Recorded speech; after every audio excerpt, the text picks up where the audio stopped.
And welcome back to episode 3 of the craft room makeover, or studio as I like to call it. In this video we are going to be creating the ultimate craft storage wall, which is budget friendly and fully customisable. This is the plan for the wall. I have already removed everything that was on this wall, so previously it was looking like this. But before we get into making this wall, there is a lot of prep work that we need to do.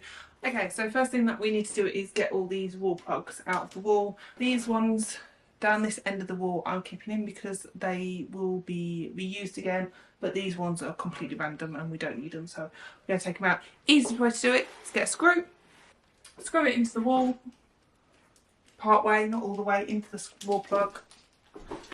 Grab a hammer. Using this end of the hammer, we just pull, and there you have it, wall plug removed. So next thing that I need to do is remove this old plug socket. We've had a full rewire in the house. Well, it's nearly fully done. We've still got some lights upstairs that need to be wired in. But this one's an old one. It's been disconnected, so it shouldn't have any power to it, but I'm just going to double check it with this little tool here once I take it off the wall. And then I'm going to try and rip the cable out of the wall if I can, if I've got the strength to. If not, I'll just have to feel where the socket is and the cable can stay on the wall. So let's get it done.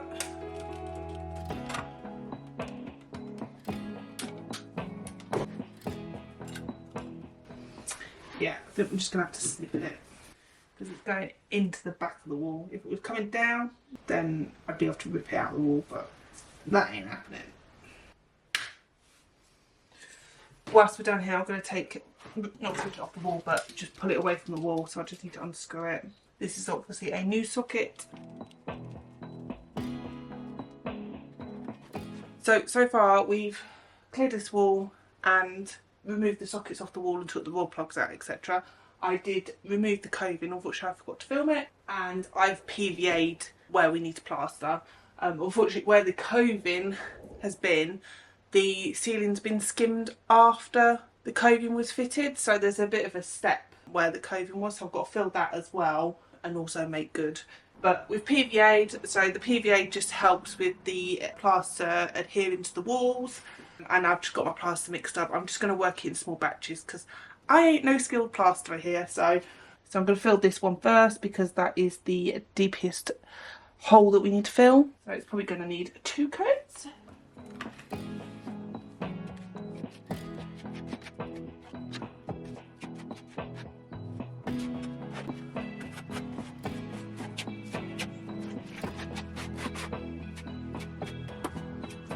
Okay, so I don't know if this is something that the professionals do, however, I found that it's worked for me. So what I've done is I've filled the tray that I had the plaster in, and I'm just going to go over with a wide paintbrush just to try and get a smoother finish.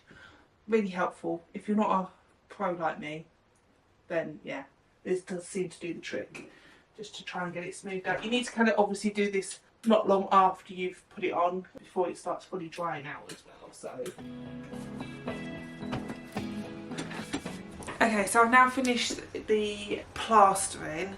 I am going to go in with like a ready mix. It's like a really fine filler stuff once all the plaster's dried out, just so I can get a nice finish. Yeah, it's not perfect. So I've left the plastering for a few days now, and now I'm going to go in with this stuff, which is a ready mix smoother, just to give me a better finish. So once I go over this, and then we'll sand it once this is dried. So yeah, let's get this on.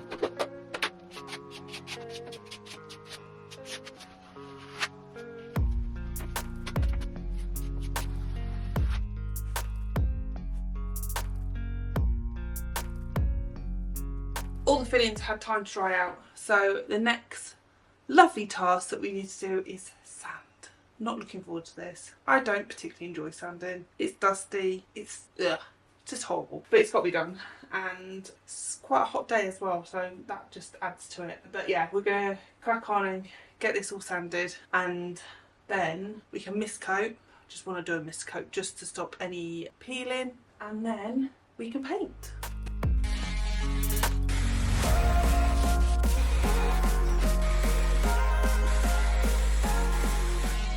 All the sanding's now done. I'm going to go in and wash the walls down with some sugar soap and water solution before you decorate. Even if you don't need to do any sanding, is to always wash it down with sugar soap and water.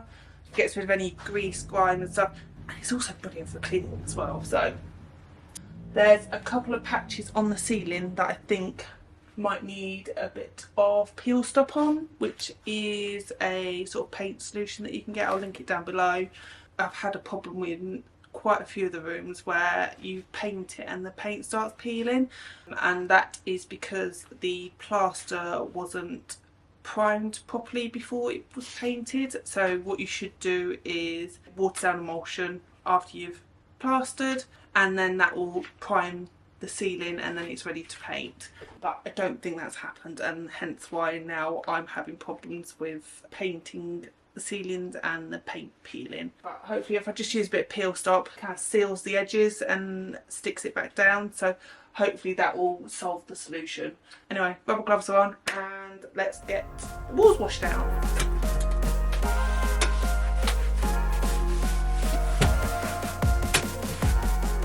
This is the peel stop stuff that I'm going to put on where the ceiling paint's peeling.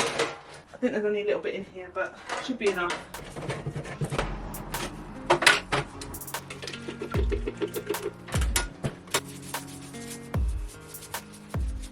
Okay, so I've done that. I think it only needs an hour to dry, so it only needs about an hour. So that's good. I can go and have a shower because I feel disgusting, and have some lunch, and then come back to this. I've now got some watered down paint, which I'm just going to check to make sure it's watered down enough to go in the spray gun, and then we can get spraying.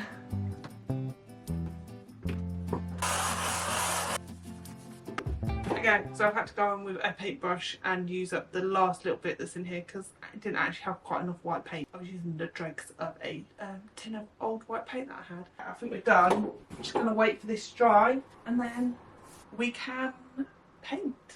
Right, okay, so I've now allowed the mist coat to dry, so it should be good to go to get a coat on the ceiling, but I'm only painting part of the ceiling where the storage is going. We are having to do this room in sections because there's a lot of stuff in here and haven't really got anywhere else to put it, so it's just going to be easier for me to get this wall done and then move on to the next bit. So let's get some ceiling sprayed. Right, paint is ready and mixed to go, and yeah, let's get it in the spray gun and let's get spraying.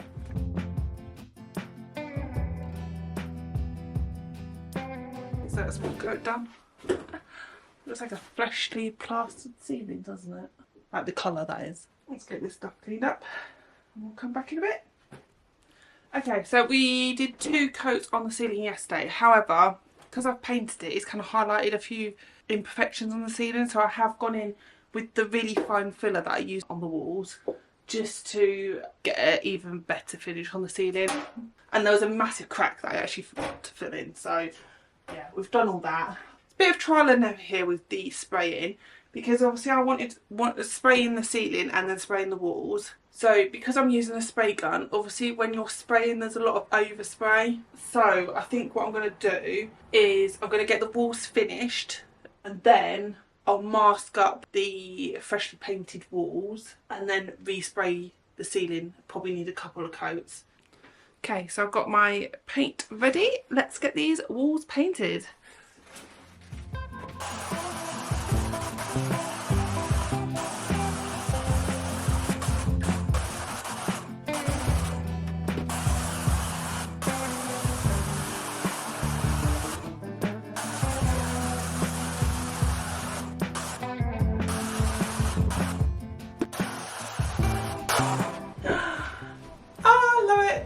Absolutely love it.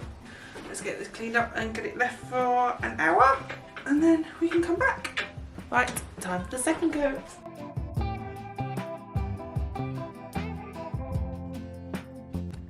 Time for coat number 3. I think coat number 3 might be the last coat that we need to do.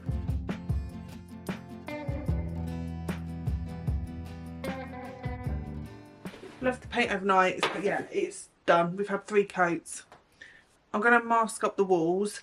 I've put fog tape all the way around the edge at the top of the wall to get a nice crisp edge. I'm just going to go in with the wall colour on the tape edge just to seal the tape. This stops any bleeding of the ceiling colour through onto the wall.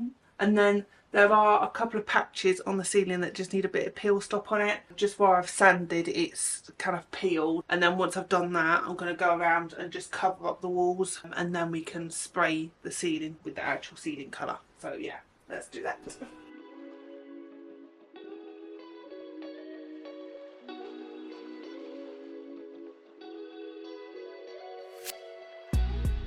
Okay, we've masked it all up. I don't know if it's a bit overkill. It might be a bit overkill, but we'll see. But yeah, gonna get some ceiling paint mixed up and we'll get a coat on the ceiling.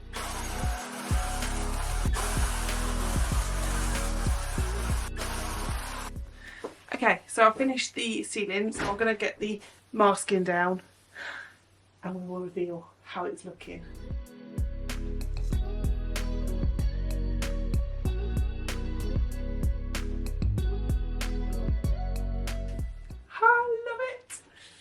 Absolutely love it. There's just a few tiny little bits that I need to touch up, just where I've pulled the tape and it's taken a little bit of the paint away. Oh, I'm so pleased. I'm so pleased with the colours. So pleased. Right, next step is to get the shelving up and get that organised.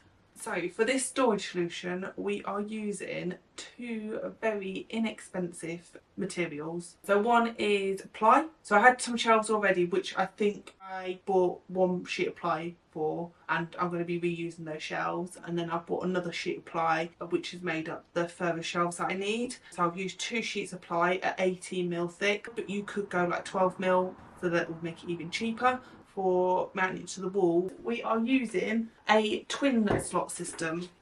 So these uprights mount to the wall, and then we have brackets that look like this, and then they have slots in them, and the brackets just slot in like so, and then the shelves sit on here. So it's really inexpensive, this type of system. So yeah, in total, this shelving system's cost me £150.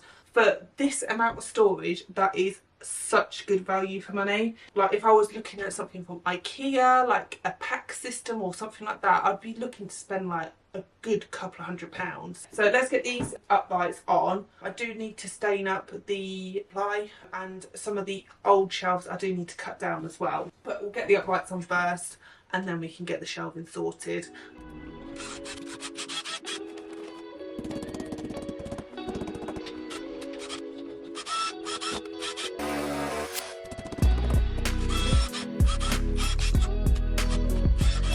I've come outside because I'm going to sand the plywood that I've got for the shelves, and then we'll get a coat of stain on it.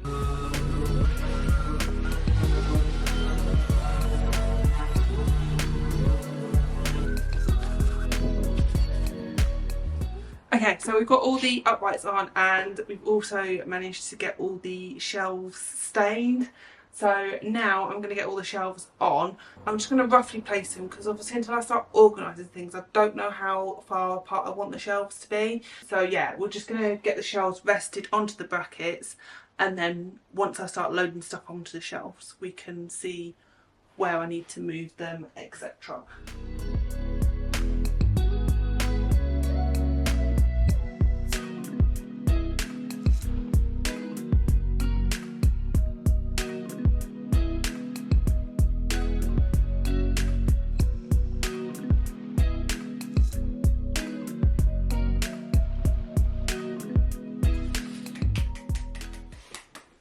I'm so excited to get this organised.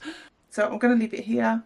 I think the organising is a separate video in itself. I'm so pleased that I can't wait to get all my stuff in here. I'm so excited. I do just need to get a clothes rail up here, which was part of the plan, just so I can put like all my unfinished sewing projects and stuff on. There's so much storage here, so I can't wait to get everything back in. Join me for the next video where we'll be getting it all organised and looking smart.